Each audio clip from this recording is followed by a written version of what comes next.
Assalamualaikum warahmatullahi wabarakatuh. Selamat pagi buat teman-teman dimanapun Anda berada. Semoga dalam keadaan sehat walafiat. Dan kali ini adalah pertemuan ketujuh mengenai praktikum pneumatik dan hidrolik, khususnya pneumatik. Oke, saya akan mulai membahas mengenai materi yang akan disajikan pada pertemuan kita yang ketujuh kali ini. Nah, fokus kita kali ini adalah kembali lanjutan dari yang kemarin, pemrograman dasar PLC. Kali ini pertemuan ketujuh, kita bisa lihat kontennya adalah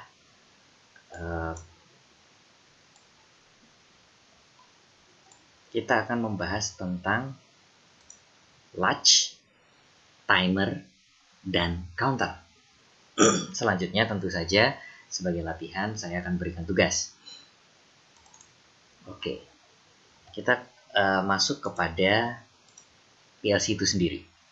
Oke, saya akan menunjukkan bahwa PLC merupakan programmable logic controller. Kalau teman-teman mungkin sudah tahu bahwa PLC sendiri merupakan alat untuk mengendalikan suatu sistem terutama berbasis otomasi. Kemudian biasanya 80% otomasi yang ada di industri itu fokus atau dikendalikan dengan menggunakan PLC. PLC yang akan kita bahas di sini adalah PLC buatan Mitsubishi, tipenya FX3 CPU seperti yang ada di sini. Ini adalah yang kita gunakan. Sementara untuk praktikum kali ini kita menggunakan yang kompatibel, artinya sama, hanya mungkin pabrikan atau pembuatnya berbeda, di mana harganya juga terpaut cukup jauh. Kalau kita lihat bahwa di PLC Mitsubishi yang original mungkin harganya bisa di atas 6 jutaan, sementara yang kompatibel harganya mungkin lebih cocok dengan kantong terutama masyarakat Indonesia dan mahasiswa mungkin ya, seandainya jika memiliki uang yang berlebih atau dana yang berlebih. Contoh misalnya ini adalah PLC yang kompatibel dengan FX3 CPU. Kita lihat sama dengan yang ada di sini. Nah, harganya sekitar 1 juta. Jadi memang harganya terpaut cukup jauh, mungkin 6 kali lipat. Nah, tapi ini sama persis, tidak ada bedanya jika Anda menggunakan programnya, termasuk Anda melakukan proses uploading maupun kendali. Dan juga pemrogramannya menggunakan PLC ladder diagram dengan address atau pemberian alamat input maupun output sama persis, sehingga tidak ada masalah jika Anda menggunakan produk Mitsubishi original dengan kompatibel. Oke, kita akan mulai. Nah, apa yang dilakukan seandainya kita sudah melakukan yang kemarin kita lakukan atau minggu pertemuan kemarin, di mana kita sudah mencoba menggunakan pemrograman ladder. Nah, pemrograman ladder tadi jika sudah disimulasikan sesuai dengan keinginan kita, maka yang kita lakukan kemudian adalah melakukan uploading atau mentransfer apa yang Anda program menuju ke PLC sendiri. Jadi PLC yang ini akan di-upload oleh program yang ada di laptop Anda. Nah, kira-kira skemanya adalah kurang lebih seperti begini. Nah, jika Anda memiliki PLC software, di mana Anda memiliki program yang ingin Anda jalankan di PLC Anda dan disimulasikan sudah sesuai, maka program yang ada di laptop Anda ini Anda tinggal upload saja dengan menggunakan kabel serial.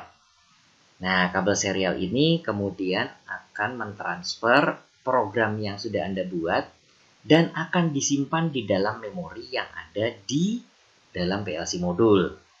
Nah, kali ini kita akan menggunakan PLC modul yang seperti saya ungkapkan sebelum tadi, bahwa kita menggunakan tipe yang kompatibel dengan Mitsubishi yang secara fungsi sama persis, tidak ada bedanya. Oke. Nah, selanjutnya jika program itu sudah ditransfer, maka kita bisa menghubungkan PLC modul tadi dengan sistem yang ada. Contoh misalkan PLC tentunya tidak akan bisa berfungsi jika tidak memiliki power supply. Ini adalah power supply menggunakan 24 volt. Nah, kurang lebih ini adalah rangkaiannya. Lalu kemudian silakan Anda bisa menggunakan bagian input. Ini adalah bagian input dan ini adalah sisi output. Sisi input dimulai dari X. Selalu diawali dengan X dan dimulai dari angka 0 dan seterusnya tergantung dari PLC yang Anda miliki. Kalau PLC Anda memiliki jumlah input-output yang banyak, ya tentunya dia akan diberikan nomor yang berurutan sampai dengan jumlahnya. Dimulai dari angka 0 tentunya ya. Sementara output juga berlaku demikian. Jika di sini kita memiliki sistem yang kita sebut dengan 14 I/O, di mana memiliki 8 input dan 6 buah output. Totalnya ada 14. Nah, sehingga sejumlah 8 input kita bisa hubungkan dengan sisi ini. Sementara outputnya sebanyak 6 buah kita bisa hubungkan di sisi yang satunya lagi. Lalu bagaimana hubungan antara input dan output? Itulah yang kita lakukan. Kemarin atau minggu kemarin Anda sudah mencoba membuat program yang sederhana dengan rangkaian logik. Kali ini saya akan menambahkan fungsi-fungsi lain seperti latch atau pengunci, lalu kemudian timer, dan juga counter untuk melengkapi kemampuan dasar Anda memprogram PLC. Nah, output dari PLC ini nantinya teman-teman akan hubungkan dengan solenoid, di mana solenoid ini akan mengendalikan valve untuk diaktifkan atau dinonaktifkan, sementara valve ini sendiri terhubung dengan silinder. Oke, jadi Anda tidak akan langsung mengendalikan silinder, tapi Anda mengendalikan valve-nya, di mana menggunakan penggerak listrik atau electric valve. Nah, selanjutnya saya akan bahas mengenai bagaimana membuat sistem latch. Kita tentunya aktifkan terlebih dahulu software, yaitu software Anda yang sudah kenal kemarin minggu yang lalu menggunakan DX Developer. Oke, mari kita coba buka. Nah, tampilannya akan seperti sebelah ini. Nah, lalu seperti biasa, kita buat project baru. Nah, tentunya jangan lupa untuk memilih serinya adalah FX CPU. Karena kalau kita memiliki tipe yang berbeda, Anda bisa memilihnya. Hanya yang kita miliki adalah FX CPU, tipe PLC-nya adalah FX3UC. Jika sudah, jangan lupa program tipenya adalah ladder, karena kita menggunakan pemrogramannya dengan ladder. Tinggal klik OK dan muncul seperti di samping ini. Nah, untuk latch atau pengunci, kita tinggal membuat saja normally open contact, kita susun. Kita mulai misalkan X0, lalu kemudian kita menggunakan normally close contact. Di sini kita sebut saja X1. Lalu kemudian kita hubungkan dengan coil. Kita pakai misalkan Y0. Nah, lalu di baris yang kedua kita tambahkan lagi normally open contact yang kita berikan nama sesuai dengan outputnya, Y0.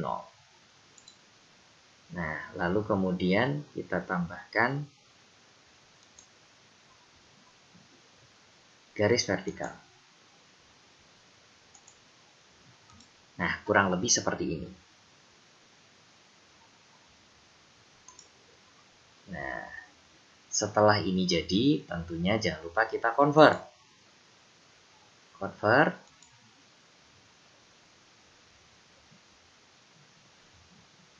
Jika sudah kita convert, barulah kita simulasikan.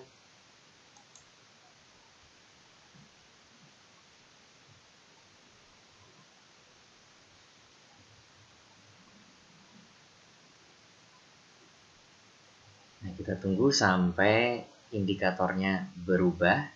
Sementara kita melihat bahwa program sudah akan memprosesnya. Jika sudah selesai, nah muncul indikator biru ini terutama di normally close. Di normally close ini berwarna biru karena apa? Karena dia terhubung. Nah, lalu selanjutnya adalah seperti biasa, kita simulasikan dengan cara pencet atau tekan Alt 1. Atau teman-teman, jika tidak muncul Alt 1, Anda bisa dilakukan di online, debug, dan device test.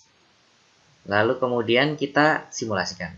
Dan seperti saya informasikan dari kemarin, yang Anda simulasikan hanya bagian input. Output merupakan akibat. Anda tidak perlu melakukan simulasi untuk mengaktifkan atau menonaktifkan output.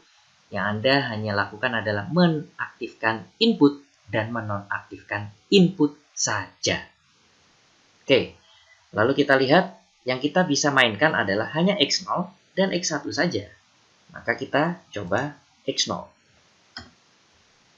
Kita nyalakan. Pada saat X0 menyala, mengakibatkan Y0 juga aktif.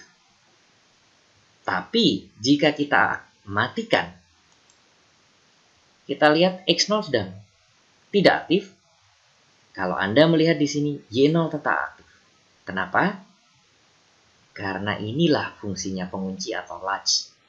Pada saat pertama kali Anda mengaktifkan X0 di sini, arus melewati dari sisi kiri menuju sisi kanan, mengakibatkan koil menyala. Koil menyala di sini akan mengakibatkan switch yang diberi nama Y0 atau sama dengan nama dari output juga ikut aktif. Nah, akibatnya arus tidak hanya mengalir dari satu sisi, tapi juga sisi lainnya. Karena itu, jika dinonaktifkan, meskipun arus tidak mengalir dari X0, dia akan mengalir dari Y0. Akibat apa? Akibat dari koil Y0 yang awalnya sudah aktif menyebabkan input switch yang dikendalikan atau dinyalakan tidak secara manual tapi dinyalakan secara elektris dari Y0 juga ikut aktif karena namanya sama. Sebagai tambahan informasi adalah di dalam PLC jika nama sama maka dia hanya cukup diaktifkan satu kali saja. Meskipun kita memiliki jumlah switch normally open 5 jika namanya 1, maka jika dia diaktifkan kelima-limanya juga akan aktif dan sebaliknya juga demikian. Kurang lebih seperti itu. Lalu seandainya kita mengaktifkan X1 yang mana X1 adalah normally close, dia akan berakibat terbukanya rangkaian. Kita coba.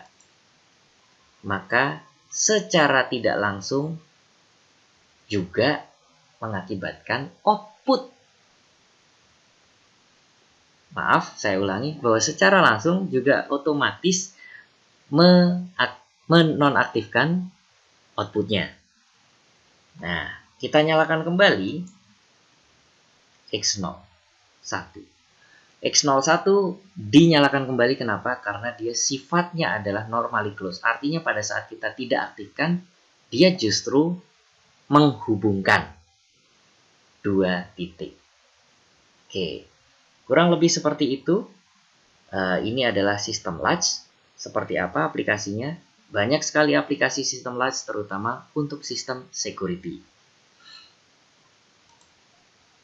Oke, ini adalah project Anda di awal. Karenanya Anda silahkan untuk melakukan exercise atau mencoba. Dan selanjutnya kita akan bahas bagaimana sistem timer. Terima kasih atas perhatian Anda.